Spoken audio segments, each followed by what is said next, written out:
우리 전도서 10장에 있는 말씀부터 함께 보고자 합니다. 그 솔로몬이 죽음을 앞두고 그 인생 전반에 걸쳐서 삶이란 무엇인가, 결국은 이제 헛되다 하는 말이 다 지나가 버리고 마는데 그런 의미를 갖고 있습니다. 뭐 그런 이야기가 있죠. 그 전해오는 이야기이긴 한데, 그 다윗이라는 사람이 솔로몬한테 너가 꼭 아버지한테 너 참 지혜로운 아들이니까 해주고 싶은 말이 있으면 꼭 한번 얘기를 해주면 좋겠다, 그런 얘기 했더니 한 달 정도 뭐 시간을 달라 그렇게 얘기를 하고는 금팔찌에다가 글을 하나 새겨줬다 그러죠. 그러니까 유명한 얘기입니다. 이 또한 지나가리라, 그런 것이죠. 실제로 이제 그 모든 게 지나가고 난 다음에 돌이켜 봤을 때 영원과 이어지지 않는 것이라면 그것이 헛된 것 아닌가, 그런 얘기입니다. 우리가 다 지나가 버리고 없애버릴 것을 우리가 추구하느냐, 그럴 수는 없는 것이거든요. 그래서 실제로 이 땅에 살아가면서 영원과 이어지는 것은 무엇일까? 솔로몬이 거기에 대해서 쭉 얘기하는 것이, 이 땅에서 사람들과 더불어 사랑하며 살았던 것이 사랑이신 하나님을 배워가는 과정이다 하는 것을 얘기하고 싶어 하는 것이고, 그리고 이제 결론적으로 얘기하는 것이 무엇이냐면, 이 땅의 인간이 인생을 살아가면서 우리의 삶의 주인 되시는, 생명을 허락하신, 천지 만물을 창조하신 그 하나님을 만나지 못하는 인생이라면 그 인생은 정말 불행한 것이고 지나가 버린 것이다, 헛되고 만 것이다, 그 얘기를 하고 있는 것인데요. 우리 10장에 이어서 같이 보도록 합시다. 죽은 파리들이 향기름을 악취가 나게 만드는 것 같이 적은 우매가 지혜와 종기를 난처하게 만드는 수가 있다. 끝까지 잘해야 됩니다. 뭐 기름 잘 짜놓고 난 다음에 그 죽은 파리 몇 마리 들어온 것 가만 내버려 둬버리면 썩은 악취가 날 수밖에 없지 않겠는가. 그 인생을 끝까지 조심해서 살아가야 한다, 그렇게 부탁하십니다. 지혜자의 마음은 왼쪽에 있고 지혜자의 마음은 오른쪽에 있고 우매자의 마음은 왼쪽에 있느니라. 그 지혜로운 사람, 그 우매한 사람 마음이 정반대에 있어요, 그렇죠?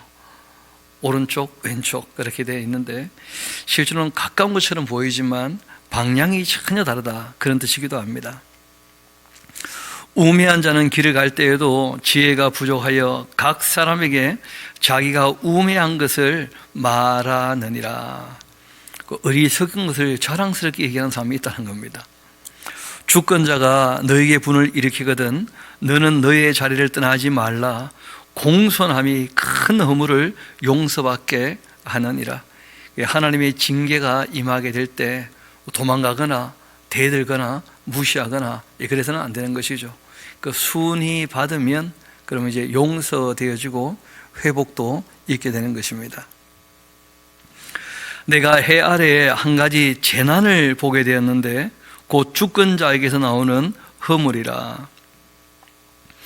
우매한 자가 크게 높은 지위를 얻고 부자들이 낮은 지위에 앉는도다. 또 내가 보았노니 종들은 말 타고 고관들은 종들처럼 땅에 걸어 다니는 도다. 그 어리석은 사람이 통치하게 되어지면 그 세상 뒤집어지는 일이 있다, 뭐 그런 얘기를 하고 있는 것이죠. 함정을 파는 사람은 자기가 거기에 빠지게 될 것이다. 담을 허는 자라면 뱀에게 물리게 될 것이다. 돌들을 떠내는 자 그로 말미암아 상할 것이고 나무들을 쪼개는 자 그로 말미암아 위험을 당하게 될 것이다. 철 연장이 무디어졌는데도 나를 갈지 아니하면 힘이 더 들지 않겠는가. 오직 지혜는 그 성공하기에 유익한 법이다. 그 지혜로운 사람이라면 연장을 무디게 하지 않는다는 것이죠. 그 도끼질 하는 것도 참 중요한데 도끼 날을 가는 것도 못지않게 중요하다.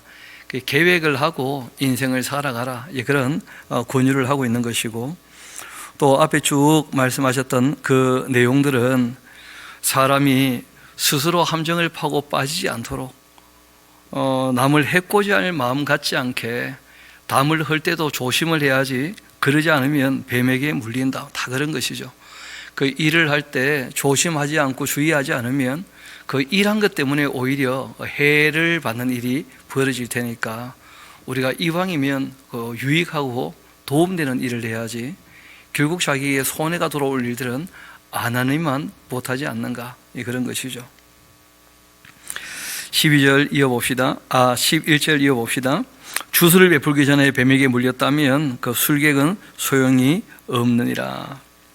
지혜자에게 입의 말들은 은혜로우나 우매한 자의 입술들은 자기를 삼키나니, 그 입의 그 말들의 시작은 우매요, 그의 입의 그 결말들도 심히 미친 것 아니겠는가. 말을 하는 것도 다 유익하고 참되고 선하고 의로운 말을 해야 되지 않겠는가. 우매한 자는 말을 많이 하거니와 사람은 장래일을 알지 못한다. 나중에 일어날 일을 누가 그에게 알릴 수 있겠는가. 그러니까 너무 내일 일에 대해서 미리 자랑하듯이 얘기하는 것 별로 의미가 없다, 그런 것입니다. 지금 할 일들을 충실히 감당하는 것이 잘하는 것이죠. 우매한 자들의 그 수고는 자신을 피곤하게 할 뿐이라. 그들은 그 성읍에 들어갈 줄도 알지 못함이니라. 그 어리석은 수고가 얼마든지 있을 수 있다는 것입니다. 그 열심을 내어도 진리의 지식을 따르지 않는다면 오히려 하나님의 의를 무너뜨리는 일이 되고 마는 것이죠. 왕은 어리고 대신들은 아침부터 잔치하는 나라 화가 있지 않겠는가. 그 왕이 어리다고 화가 있는 거 아닙니다. 이때 어리다 하는 말은 철이 없고 그런 정도의 의미죠. 잘 아시는 것처럼 요아스는 7의 왕이 되어도 여호야다가 도와줄 때는 잘하지 않습니까? 요시야 왕도 8살의 왕이 되었는데 꽤 역할 잘했죠. 나이가 많아도 철이 안 드는 사람은 말이 안 되는 것이죠. 그런 얘기입니다. 그 왕이나 통치하는 그 대신들이나 자기 할 일을 안 하고 노는 것만 좋아하면 그러면 자기들만 망하는 게 아니라 나라 전체가 무너진다는 거예요. 왕은 그 귀족들의 아들이고 또 대신들은 취하지 않고 기력을 보호하려고 정한 때에 먹는 그 나라, 너가 참 복이 있다. 게으른 즉 석가래는 내려앉는 법이고 손을 놓아버리면 집은 새지 않겠는가. 그 잔치는 희락을 위하여 베푸는 것이고 포도주는 그 생명을 기쁘게 하는 것이다. 또 돈은 범사에 이용되는 법이다. 심중에라도 왕을 저주하지 말고 침실에서라도 부자를 저주하지 말아라. 공중의 새가 그 소리를 전하고 날짐승이 그 일을 전파할 것임이니라. 이 땅에 살아갈 때 자기보다 강한 자에 대해서 너무 함부로 말하거나 욕하지 않도록. 왜냐하면 이 땅에 살아갈 때는 힘센 자가 제어하면 그 제약을 받기 마련이거든요. 그래서 그런 삶의 지혜가 좀 필요하다 하고 이야기하면서 분수에 넘치지 않게 살아가도록 부탁을 합니다.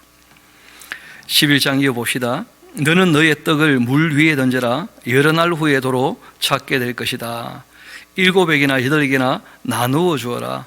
무슨 재앙이 땅에 임할는지 너가 알지 못함이니라.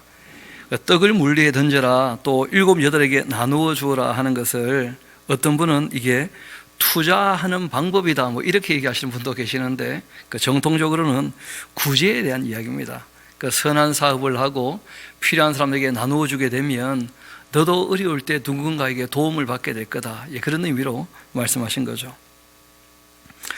또 구름의 비가 가득하면 땅에 쏟아지는 법이고 나무가 나무로나 북으로나 쓰러지면 그 쓰러진 곳에 그냥 있지 않는가. 풍세를 살펴보는 자 파종하지 못하고 구름만 바라보는 자 거두지 못하는 법이다. 바람의 길이 어떠함과 아이벤 자의 곁에서 이 뼈가 어떻게 자라는지를 너가 알지 못한 같이 만사를 성취하시는 하나님의 일을 너가 알지 못하느니라. 우리가 이 땅에 살아갈 때 모든 걸 다 알고 그리고 대처하느냐, 그럴 수는 없다는 거예요. 우리가 정말 하나님께 도움을 청하면서 최선을 다하고 난 다음에는 하나님께 맡겨둘 것들이 있습니다. 진 인사하고 난 다음에는 대천명해야 되는 거죠. 사람이 자기 삶에 최선을 다했다면 그 다음 하나님께 맡겨둘 수밖에 없는 부분들이 있다는 것입니다. 그래서 풍세를 늘 살피면서 가장 좋은 때 못 찾을 때가 있다는 거예요. 어느 정도 시기가 되어지면 뿌릴 때는 뿌려야 되는 것이고, 또 시기가 되면 거둘 때는 거두어야 되는 것이고, 그런 것이죠. 이어봅시다. 너는 아침에 씨를 뿌리고 저녁에도 손을 놓지 말아야 한다. 이것이 잘 되는지 저것이 잘 되는지 혹 둘이 다 잘 되는지 알지 못하기 때문이다. 빛은 실로 아름다운 것이라 눈으로 해를 보는 것 즐거운 일 아니겠는가? 사람이 여러 해를 산다면 항상 즐거워하라. 그러나 캄캄한 날들도 많을 것이다. 그 날들을 생각을 해라. 다가올 일들은 다 헛되도다 하고 말씀하셨어요. 우리가 7장에서도 정리했던 거 기억나시죠? 형통한 날에는 기뻐하고 공고한 날에는 생각을 해보라고. 여러분, 살아있다는 것 자체가 이미 은혜를 경험하고 있는 것이고 사랑을 받고 있다는 거예요. 그리고 내일 일에 대해서 염려하지 말고 지금 어떤 일을 해야 될지에 대해서 생각하고 할 일에 충실히 애를 쓰라, 그렇게 얘기하신 겁니다. 아침에 할 일이 있고 저녁에 또 할 일이 있으니까 결국 이 어떤 일이 더 잘 되는지 또 둘이 다 잘 되는지 그건 다 우리가 알 수가 없지만, 실제로는 우리가 뭘 얻는 것도 중요하지만 일하는 것 자체가 삶의 또 보람이기도 합니다. 돌이켜보면 여러분, 할 일이 없으면 그것만큼 또 인생 불행한 게 없어요. 우리가 일을 해서 뭘 얻기도 하지만 그 일하는 것 자체도 참 의미가 있고 보람이 있는 것이고, 우리가 실제로 이 땅에서 의미 있고 가치 있는 일을 하면 그게 하늘에 또 쌓이는 법이거든요. 그래서 성경은 우리에게 빛이 비추이고 우리가 할 수 있는 일을 하고 있는 그때가 실제로는 아름다운 시간이고 복된 때니까 그렇게 생각하고 살아갈 때 좀 항상 즐거워할 수 있으면 참 좋겠다. 살아있는 것 자체만으로도, 그런 얘기를 하는 것이죠. 예전에 그래비티라는 그 영화를 보신 적 있는지 모르겠습니다. 혹시 한번 기회 되면 그런 거 보시면 좋겠는데, 우주 공간에 이제 떠다니고 있던 그 여인이 지구에 귀환하게 되는 그 이야기예요. 그 우주 공간에서 재난을 당해가지고 죽을 똥 살똥 하다가 이제 겨우 지구에 도착해서 일어나서 말 그대로 그래비티 중력을 딱 경험하면서 물에서 나와서 딱 발을 디디고 서는데 땅 위에 서 있다는 것만 해도 얼마나 감격적이고 행복한지. 그 우주에 날아다니면서 온갖 재난 다 경험하고 난 다음에 땅 위에 발 디딘 것만 해도 얼마나 감사한지, 그걸 너무 기뻐하고 즐거워하면서 세상이 달라 보이는 알고 보면 사람이 가장 즐거워하는 그 이야기 구조가 있답니다. 항상 제일 처음에는 평범한 삶을 보여주는데 그 평범한 삶이 얼마나 행복한지를 잘 모르고 있다가 주인공이 이제 어려움을 겪고 난 다음에 그 모든 어려움을 겪고 이제 다시 일상을 갖게 되었을 때, 그때 이제 사람들이 갖는 그 마음이 있다는 거예요. 노스텔지어라 그런 얘기를 하죠. 향수라 그런 얘기를 하는데, 실제로 그것은 이전의 삶과는 다를 수밖에 없지만 그날 일상이 회복되었기 때문에 더 성숙한 마음으로 일상을 경험하게 된다면 더 감사할 수도 있는 것이고요.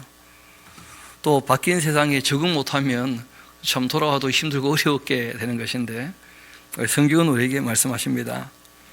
해가 비추고 있다면, 눈으로 해를 보고 있다면 그것이 즐거운 일이니까, 그러니까 여러 해 살면서 항상 즐거워할 수 있으면 참 좋겠다, 그런 말씀하셔요. 정말 그럴 겁니다. 요즘 나이가 들어서 그런지 몰라도 제가 꼭 3가지 챙기는 게 있거든요.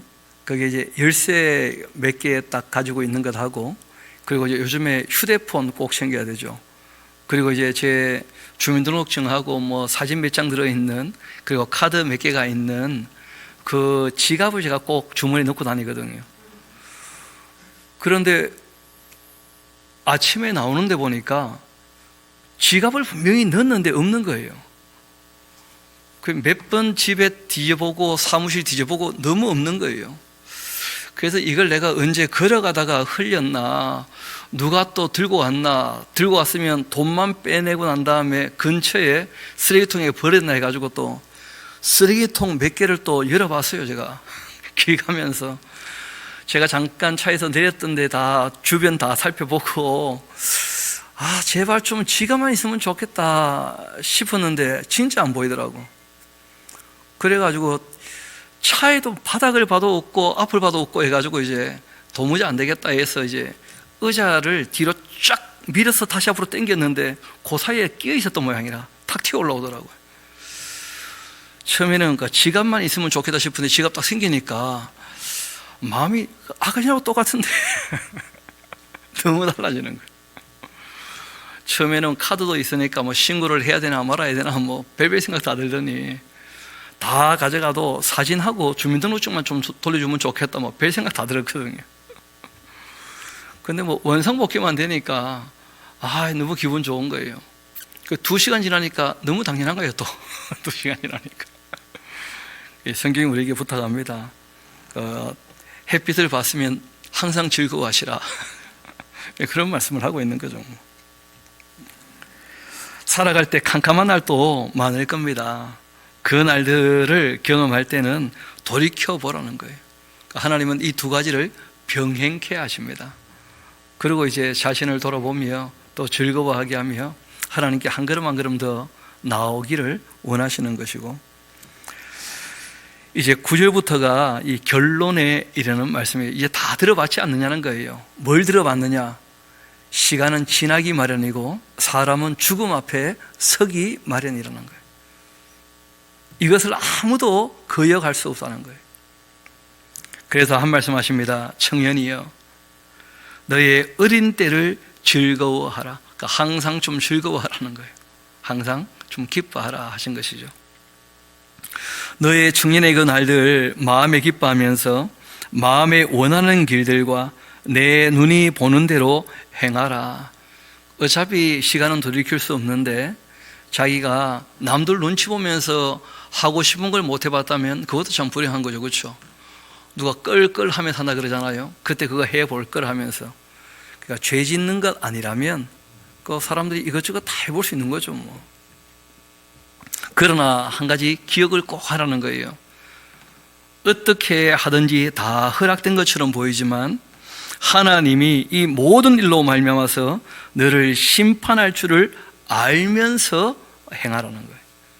그러니까 죄를 짓거나 악을 행하거나 거짓을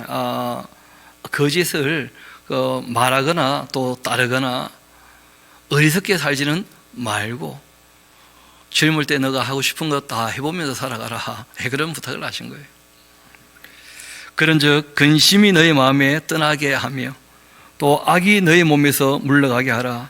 어릴 때 검은 머리의 시절도 다 지나가는 것이니까, 다 한번 지나갈 것이기 때문에 그 후회 없는 삶을 좀 살면 좋겠다. 그런 부탁이기도 합니다. 그리고 이어 말씀하죠. 너는 그 청년의 때 너의 창조주를 기억해야 할 것이다.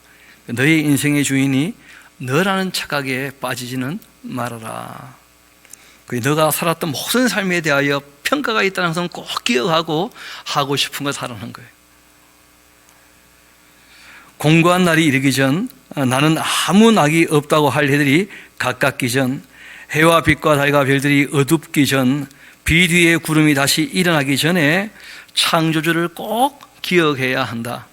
그러지 않으면 일생이 영생과 이어지게 될 때 영생에 유익되는 일생을 못 살 수 있다는 거예요.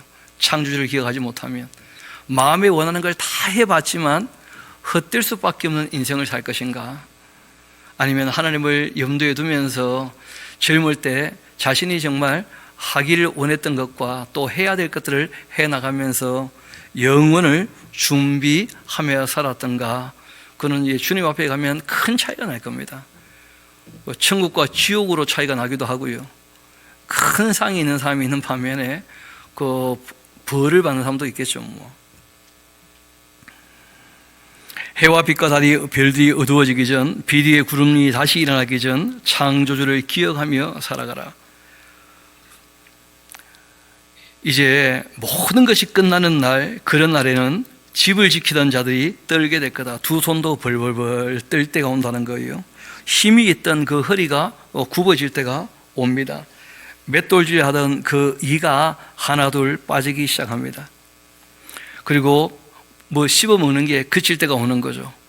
창들로 내다보는 그 눈이 어두침침하게 되면서 글자도 자꾸 번져보면서 안 보이게 되어지고, 길거리 문들이 닫혀지게 되어지고, 맷돌 소리가 적어지게 되어지고, 새의 소리로 말미암아 일어나게 되고, 음악하는 여자들 다 쇠하게 될 것이다. 점점 더 안 들리게 되어지고, 말 소리도 점점점 이상하게 변질될 것이고, 목소리도. 그런데도 놀랍게 새벽 일찍 일어나가지고 또 잠은 없어가지고 누가 자기를 불렀는지 찾아오고 물어보고 하는 그런 일이 있게 된다는 거예요. 또 그런 자들, 이제 나이가 많게 되면 높은 곳 두려워하게 될 것이다. 계단 몇 개 올라가는 것도 겁을 내게 될 때가 온다는 거죠.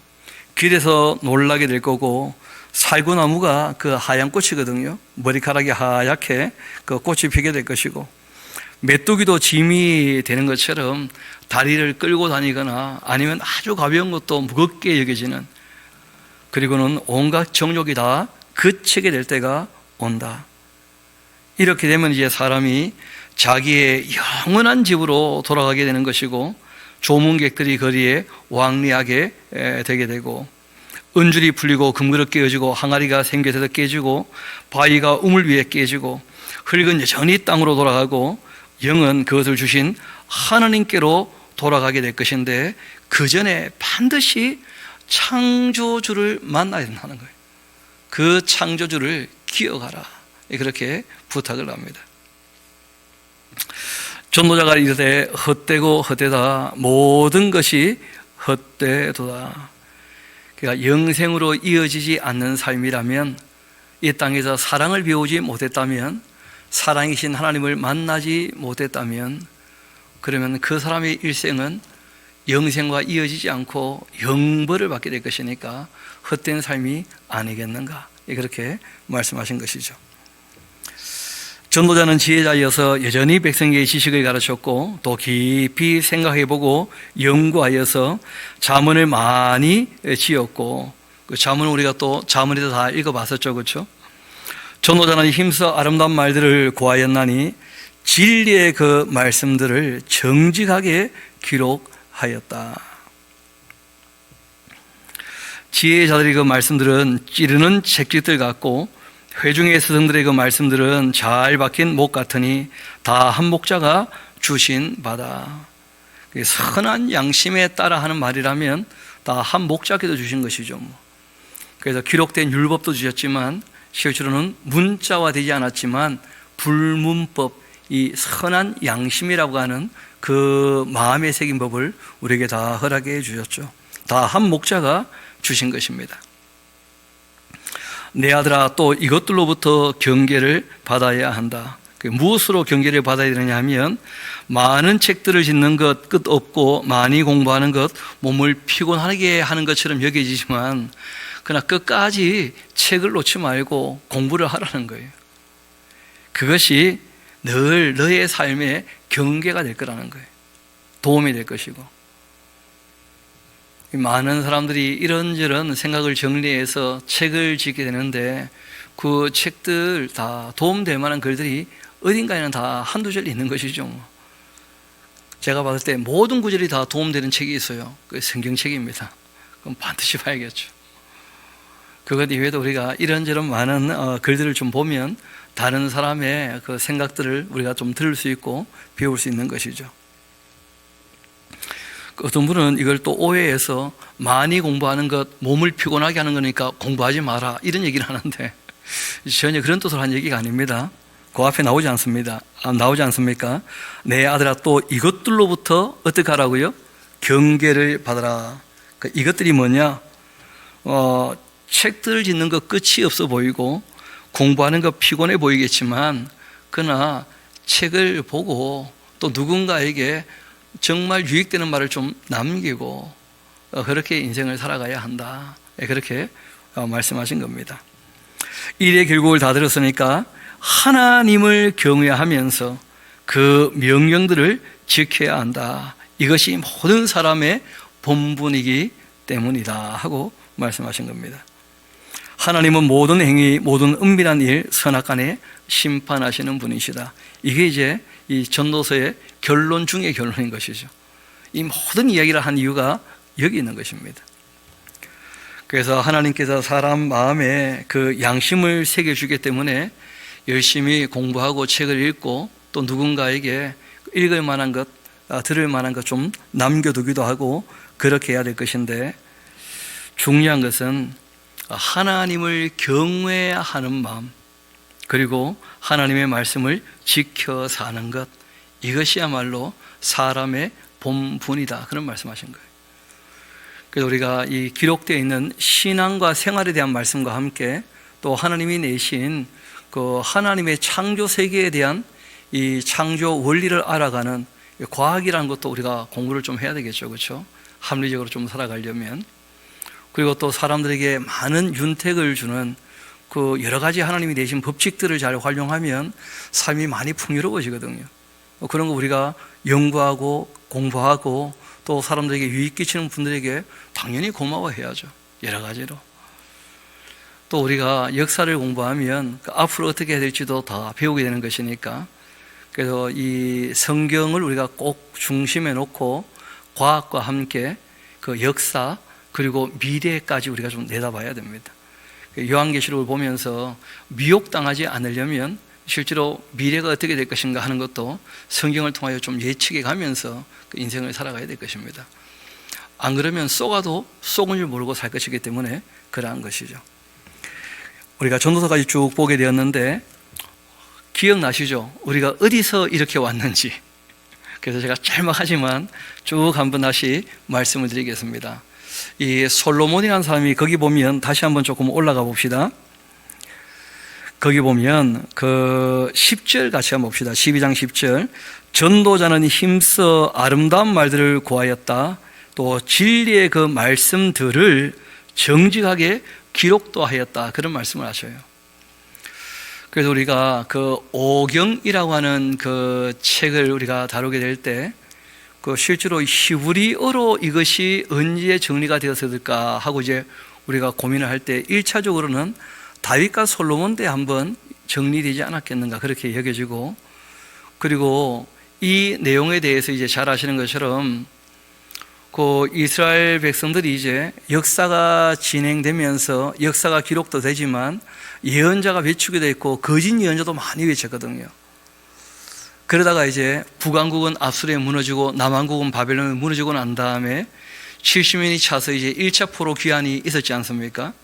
1차 포로 귀환이 있고 난 다음 바벨론에 또 대부분 남아 있었기 때문에 에스더 사건이 있었고, 그리고 그 사건 이후에 에스라라고 하는 분이 하나님 말씀에 대해서 다시 한번 다 정리할 기회가 있었다는 거예요.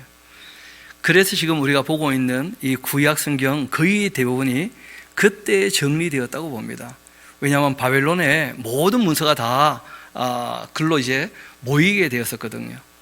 그렇게 더 다른 문서와 다 비교해 보면서 또 역사 가운데에서 누가 진짜 예언자인지 거짓 예언자인지 다 확인되기도 했고, 또 하나님의 율례와 법도라고 하는 기준이 있었기 때문에 자신들의 역사도 충분히 다 이해가 되기도 했고, 그렇게 해서 지금 우리가 보고 있는 그 구약 성경 거의 대부분이 이 에스라 당시에 다 정리가 되었다고 보는 거예요.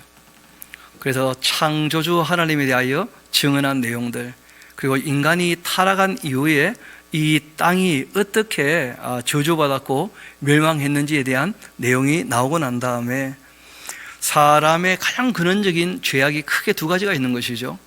그 홍수 이후에 다시 기회가 허락되었지만 교만과 욕심 때문에 문제가 되었고, 그 음녀 바벨론, 그 우상 숭배가 끊이지 않게 되었고, 늘 사람이 주인 되는 그런 삶을 살고 싶어 했는데 하나님을 주인으로 섬기는 정말 믿음의 조상 아브라함이란 분에 대한 소개와 함께 신앙의 역사를 이제 우리에게 보여주고 있죠. 그리고 이삭, 야곱, 요새 그렇게 해서 이제 하나님께서 그 아브라함의 혈통적 후손을 통해서 온 인류에게 자신을 계시하고자 하셨던 하나님의 그 일하시는 그 역사에 대해서 관심을 가지고 이제 이야기를 전개해 나가게 됩니다. 그래서 이스라엘 백성들이 애굽에서 많이 불어나게 되자 그들에게 자신이 누구신지를 하나님께서 다 계시하시고 난 다음에 그들을 애굽에서 불러내셨고, 그리고 이제 시내산에서 하나님께서 이스라엘 백성에게 부탁하신 것이 제사장 나라에 대한 사명이었죠. 온 세계는 다 내게 속했는데 너희가 내 말을 잘 듣고 내 말을 지켜서 너희가 하나님의 소유가 되어 제사장 나라 역할을 감당해 줌으로써 모든 인류에게 좀 하나님을 소개해 주고 너희가 그러기 위하여 거룩한 백성 되어야 될 거다 하고 이제 부탁을 하셨고, 그리고는 가장 기본적인 규범이었던 10계명과 그 사랑하는 방법이었죠. 그렇죠? 그리고 이제 성막을 짓게 하시고 좀 더 구체적으로 레위기에서 신앙에 대한 윤리와 생명윤리, 가정윤리, 사회윤리를 다 말씀하고 난 다음에 충분히 훈련했던 그 과정과, 그리고 이제 모세가 다시 한번 설교를 했던 그 관심을 가져야 될 것이 무엇인지를 알려주죠. 역사를 꼭 관심 가지고 보라는 거예요. 우리가 어떻게 해서 이 자리에 서 있는지, 그리고 하나님의 율례와 법들을 다시 한번 말씀하시고, 그리고 7년에 한 번이라도 전체적으로 반드시 배우도록 교육에 대한 당부를 하셨죠. 그게 신명기죠. 그렇죠? 되풀이해서 명령했던 내용. 왜 되풀이 하느냐? 그게 뭐 신신당부죠. 교육에 대한 부탁이었다는 거예요. 그리고 이제 가나안 땅에 들어갔는데 참 안타깝게도 교육을 하지 않게 되어서 여호수아서 이후에 종교 암흑기인 사사기가 기록되게 되었고, 하나님이 나실인을 세웠지만 삼손은 실패했고, 자원했던 그 나실인 사무엘로 말미암아 조금 새로운 국면에 들어서는 것처럼 보였지만 결국 그 아들들이 뇌물을 받아먹어서 역사는 또다시 어두워지고 말았고, 하나님이 왕의 자리에서 내려오시고 사람이 왕이 되면서 그 사울, 다윗, 솔로몬으로 역사가 이어져 가지만, 다윗과 솔로몬이 왕일 때는 하나님을 왕으로 인정했기 때문에 그래도 그때 역사는 조금 초창기에는 좋았었는데, 그런데 항상 그렇듯이 하나님이 은혜를 베푸시고 복리를 주시니까 교만하게 되어져서 이 욕심 때문에 또 타락하게 되어지고 사치와 향락에 빠지게 되는, 결국 이제 이 솔로몬 때는 우상 숭배까지 하게 되는 그런 일들이 있고, 그 다음에 나라가 두 개로 갈라져서 타락 일변으로 달려가게 되니까 하나님께서 예언자를 불러서 외치게 하시지만 전혀 그들의 말을 또 듣지 않아서 결국 이제 말씀드린 대로 북왕국은 721년의 BC 아수르에, 그 남왕국은 586년 그 BC 바벨론에 무너졌다가 70년이 차서 그들이 이제 회복하게 되었을 때 그 성전을 짓기로 했지만 성전을 짓지 않고 있어가지고 또 학개와 그 스가랴가 외쳐서 성전이 다시 지어졌음에도 불구하고 제사장 나라 역할을 감당하기에는 너무 터무니없이 사람이 적은 거예요. 바벨론에서 안 들어오고 다 남았었기 때문에. 그래서 이제 2차 포로 귀환의 역사가 이 458년이거든요, BC. 그 에스라로 말미암아 이제 있게 되어지는데, 그때 에스라가 지금 우리가 얘기했던 창세기부터 그리고 이 전도서까지 이 모든 글들을 다시 다 정리를 한 거예요. 그리고 정말 우리가 하나님 말씀을 따라서 이러한 나라를 한번 만들어 보자. 특별히 이제 역대기 상하서는 바로 그런 내용이 기록되어 있었던 역사였었고, 자신들의 그 사명, 전체성과 함께 자신들의 역사와 그리고 그 일을 할 수 있는 실질적인 이 방법들을 얘기한 것이 어떻게 보면 그 다윗과 솔로몬의 글들이었던 거예요. 그렇게 해서 정말 우리가 이 땅에서 눈물을 흘리면서 씨를 뿌리겠지만 기쁨으로 이후에 단을 거두려고 한다면 지나가는 이 인생처럼 보이는 이 삶을 우리가 정말 올바르게 읽어야 되지 않겠는가 하고 이제 이 에스라가 얘기를 하고 있는 거예요. 그럼 우리 에스라서 이제 7장 같이 가보면 그 이야기가 어떻게 이어지는지 아시게 될 것입니다. 우리 에스라서 7장 같이 가보도록 합시다. 그 이 일 후에 할 때 그 일이 뭐냐 하면 에스더 사건 이후에, 그리고 이제 이 에스라가 2차 포로 기한 때 지금 우리가 보고 있는 말라기를 제외한 거의 모든 성경입니다. 그 에스라서, 느헤미야서, 그리고 말라기, 이것 이외의 구약 전체를 다 정리한 일 이후에 그런 뜻이에요. 그런 후에 바사왕 아닥사스다가 왕위에 있을 때 에스라라 하는 자가 있었는데, 그는 이 스라의 아들이고 아사랴의 손자고 힐기야의 증손이고 살롬의 현손이고 사독의 5대 손이고 아이돔의 6대 손이고 아말의 7대 손이고 아사랴의 8대 손이었고 무라요세의 9대 손이고 스라히야의 10대 손이고 우시엘의 11대 손이고 붓기의 12대 손이고 아비수아의 13대 손이고 비나스의 14대 손이고 엘리아살의 15대 손이고 대제사장 이 아론의 직계 후손이라는 거예요. 16대 손인 이 에스라, 대제사장, 그 제사장 가문이죠, 그렇죠? 대제사장 아론의 그 혈통인 이 에스라, 이 에스라가 이제 바벨론에서 올라오게 되는데, 그는 이스라엘의 하나님 여호와께서 주신 모세의 율법에 아주 익숙한 학자라는 거예요. 제사장이면서 학자이기도 하죠. 그의 하나님 여호와의 그 도우심을 입음으로써 왕에게 구하는 것 다 받는, 왕에게도 인정을 받고 총애를 받는, 실제로는 왕의 스승이었습니다. 아닥사스다 왕의 스승이었던 분이 바로 이 에스라라고 하는 분이에요. 왕의 스승이 한 명만 있는 건 아니죠, 그렇죠? 많은 교사가 있는데 그 중에 율법 교사로서 왕에게 그 여러 가지 얘기를 조언을 했던 그런 입장이 있는 분이었습니다. 그리고 이제 나이가 좀 많아서 은퇴하게 되었고, 그리고 이제 자신의 그 어떻게 보면 후반기 인생을 어떻게 살 것인가 하고 계획을 할 때 지금 우리가 보고 있는 이 결단을 하게 된 것입니다.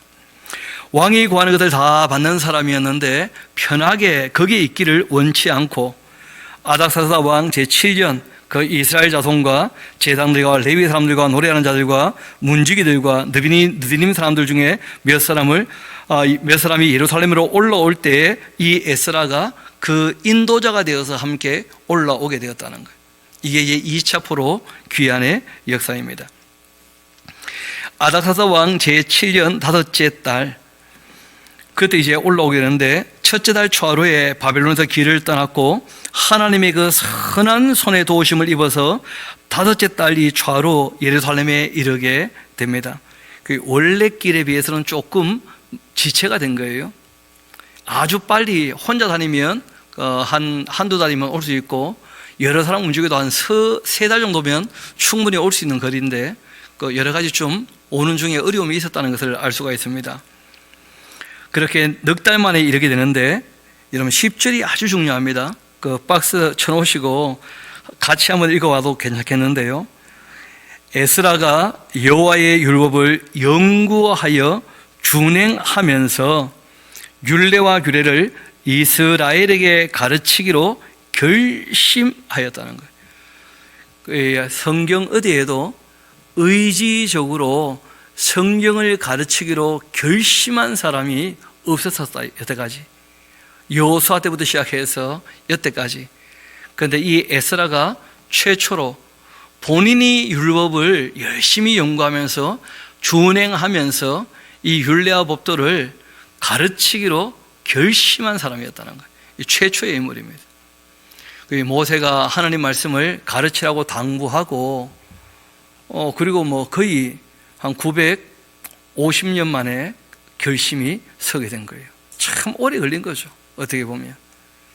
예수님께서 내가 너에게 분부한 모든 것을 가르쳐 지키게 하라 하셨는데, 그 66권 성경 전부를 가르치는 일도 참 다 가르치기로 결심한 것이 제가 봤을 때 거의 2000년 다 지나서 요즘 된 거 아닌가.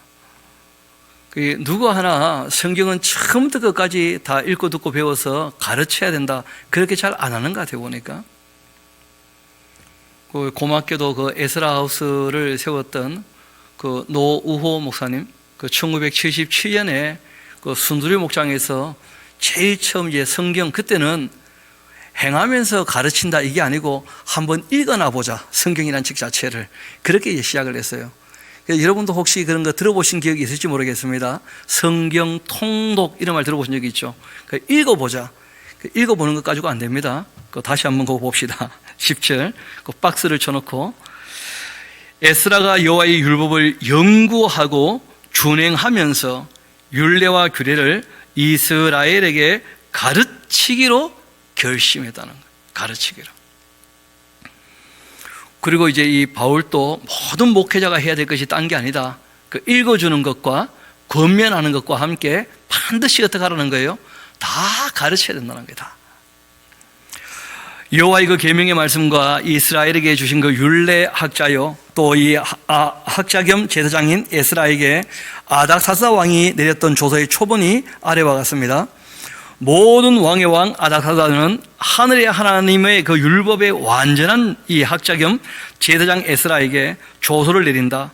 우리나라에 있는 이스라엘 백성과 그들 제사장들과 레위 사람들 중에 예루살렘으로 올라갈 뜻이 있는 자라면 누구든지 너와 함께 가라.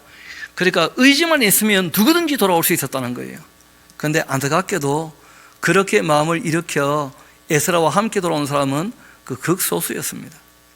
좀 더 이어봅시다. 너는 내 손에 있는 내 하나님의 율법을 따라 유다와 예루살렘의 형편을 살피기 위하여 왕과 7 자문관의 보내심을 받았으니까 왕과 자문관들이 예루살렘에 거하시는 이스라엘 하나님께 성심으로 드리는 그 은금을 가져가고 예물도 바친 거죠. 또 너가 바벨론 온도에서 얻을 모든 은금과 및 백성과 제장들이 예루살렘에 있는 그들의 그 하나님의 성전을 위하여 기쁘게 드릴 예물을 가져다가 그들의 그 돈으로 수송아지와 순양과 어린 양과 그 소재와 그 전지의 물품을 신속히 사서 예루살렘 내 하나님의 성전 제단 위에 드리고 그 나머지 은금 너와 너희 그 형제가 좋게 여기는 일에 너희의 하나님의 뜻 따라 그렇게 쓸지며 내 하나님의 성전에서 섬기는 일을 위하여 너희에게 준 그릇은 예루살렘 하나님 앞에 드리고 그 외에도 내 하나님의 성전에 쓸 것이 있어서 너가 드리고자 하거든 무엇이든지 궁중 창고에서 내다가 드릴지니라. 그 원하는 것 다 가져가라 부탁을 한 거예요. 왜냐하면 그만큼 이 아닥사스다가 에스라를 신뢰한 겁니다. 그 에스라는 뭐 무리한 요구를 하거나 엉뚱한 욕심을 부르는 사람이 전혀 아니거든요. 그렇게 궁중 창고에서 원하는 것이라면 무엇이든지 다 내어다가 드려라.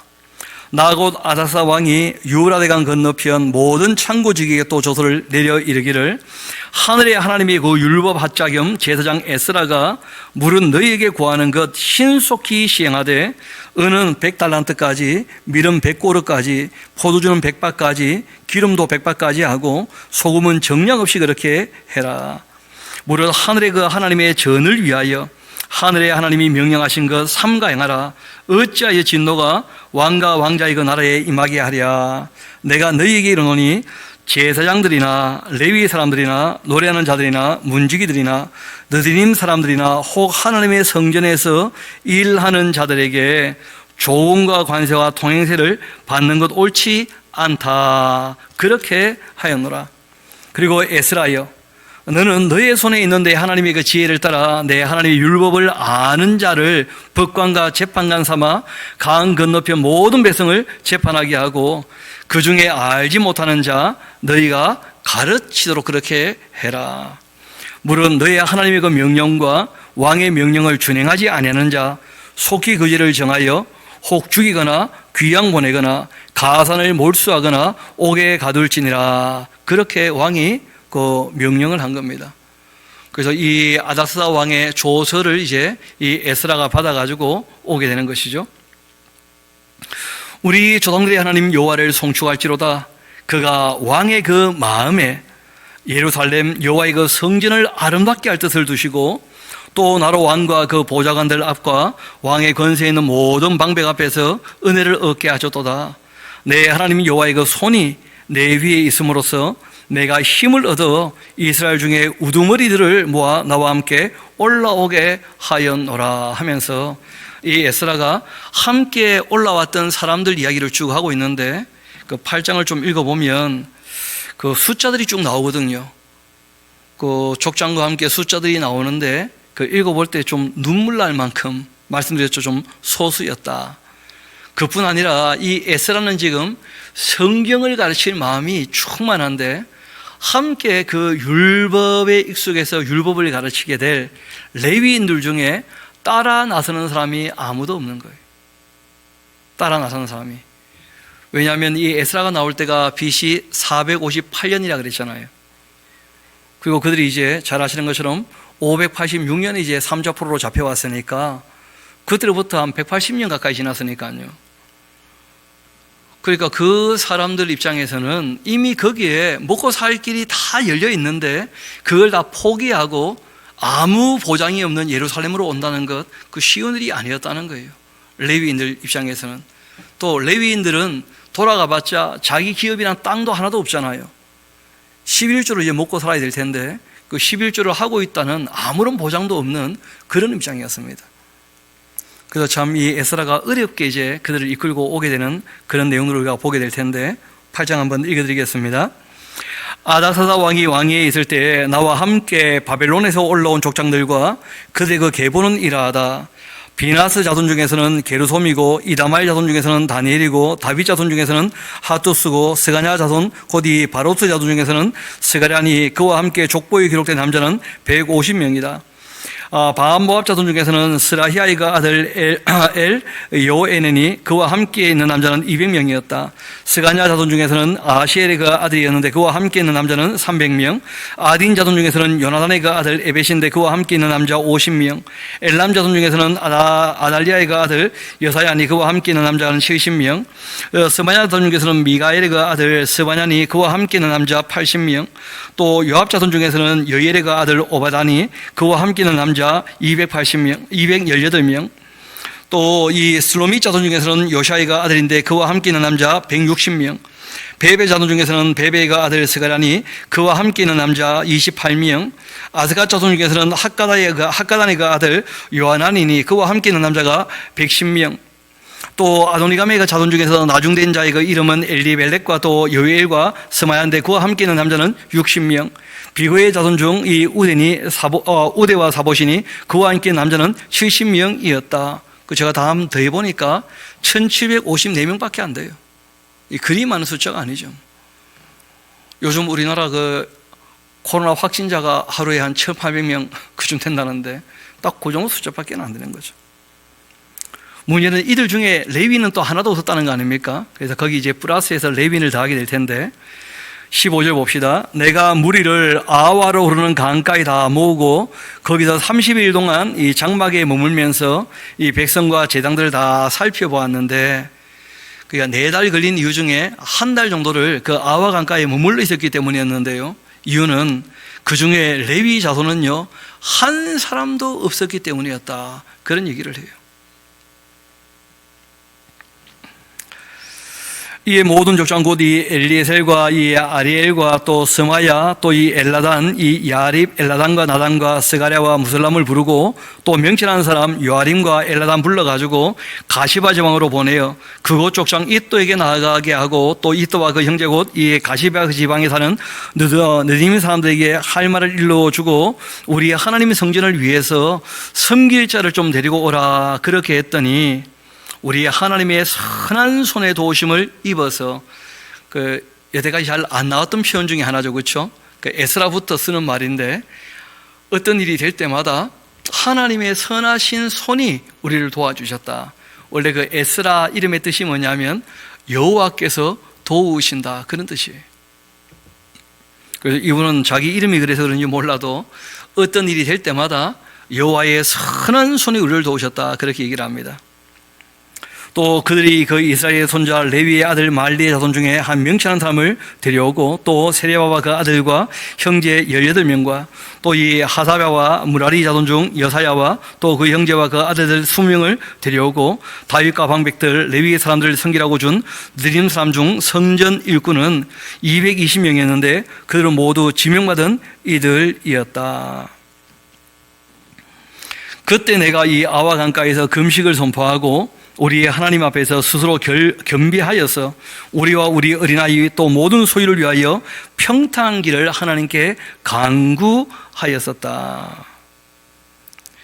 이 간구했다, 이 빠가시라고 하는 이 단어를 번역한 것인데, 실제로는 내가 그 평탄한 길을 하나님께 원했었다. 뭐 기원하다, 또 이제 하나님께 여쭈어봤다, 그런 정도의 의미입니다. 이는 우리가 전에 왕에게 아뢰기를 우리의 하나님의 그 손은 자기를 찾는 모든 자에게 선을 베푸시고 자기를 배반하는 모든 자에게는 권능과 진노를 내리신다, 그렇게 했기 때문에 길에서 적군을 막고 우리를 도울 마병을 왕에게 구하기를 부끄러워하였었다. 이 에스라의 성품을 좀 알 수 있는 그런 대목인데, 너무 고지식하고 올곧은 부디라 보니까 하나님께서 늘 도와주십니다, 이런 얘기를 했기 때문에 왕이 원하는 걸 다 들어준다 얘기했는데, 군사를 붙여달라면 얼마든지 붙여줄 거거든요. 그러면 안전하게 돌아올 수 있었을 텐데, 예루살렘으로. 그런데 그러는 게 부끄러웠다는 거예요. 왕 앞에 늘 하나님이 도와주신다 얘기를 했기 때문에. 그래서 도와달라 말을 전혀 왕에게 하지 않고 그리고 이제 돌아오게 되죠. 그러므로 우리가 이를 위하여 금식하면서 우리 하나님께 간구한 것이었고 그의 응답하심을 입게 되었다. 그때 내가 제사장의 우두머리 중 12명 곧 이 세레바, 하사랴 그 형제 10명을 따로 세우고 그들에게 왕과 모사들과 방배들과 또 그곳에 있는 이스라엘 무리가 우리 하나님의 그 성전을 위하여 드렸던 은과 금과 그릇들 다 달아서 주었고, 내가 달아서 그들 손에 준 것은 은이 650달란트, 은그릇이 100달란트, 금은 한 100달란트 정도, 또 금잔이 20개, 그 무게는 1000다리, 또 아름답고 빛난 금같이 보배로운 녹그릇 2개. 내가 그들에게 이르되 너희는 여호와께 거룩한 자고 이 그릇들도 거룩하니 그 은과 금은 너희 조상들의 하나님 여호와께 즐거이 드릴 예물이다. 너희는 예루살렘 여호와의 그 성전 골방에 이르러 제사장들과 레위의 사람의 우두머리들과 또 이스라엘의 족장들 앞에서 이 그릇을 달기까지 삼가 지켜야 한다.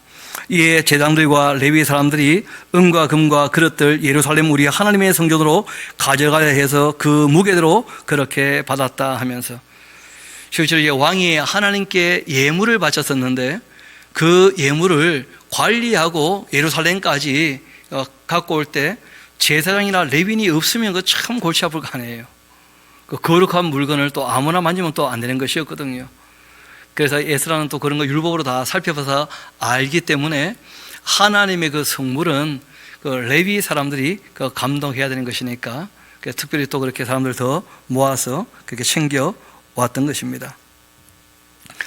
그렇게 이제 첫째 달 12일에 우리가 아와 강을 떠나 예루살렘으로 이제 가게 되었고, 우리 하나님의 그 손이 우리를 도우사 대적과 길에서 매복한 자의 손에서 건져 주셨다. 그러니까 대적을 만나기도 했고 매복하고 있던 도적들을 만나기도 하고, 왜냐하면 왕이 그들에게 하사했던 그 물품과 하나님께서 바쳤던 예물이 그 굉장히 많았었거든요. 금 100달란트 하면 그 적은 양이 하지 않습니까? 3톤이 넘는데 3톤이 뭡니까? 30kg에 100달란트니까. 그러니까 뭐 어마어마한 양을 지금 갖고 있는 것이기 때문에, 그래서 그 하나님이 정말 안 도와주셨으면 오기 어려웠을 텐데, 도적대들은 또 그런 사람들 잘 알지 않습니까? 그런데 그 하나님께서 다 건져주셨다, 그렇게 얘기합니다. 이에 예루살렘에 이르러 거기 3일 머물렀고 제4일에 우리 하나님의 그 성전에서 은과 금과 그릇 따라서 제사장 그 우리아의 아들 무레못의 그 손에 넘겼고, 비나세의 그 아들 엘라살과 레위의 사람 예수아의 아들 이 요사박과 또 빈누의 아들 노아다와 함께 있고, 모든 것 다 세고 달아보고는 그 무게의 총량을 그때 다 기록해 두었었다.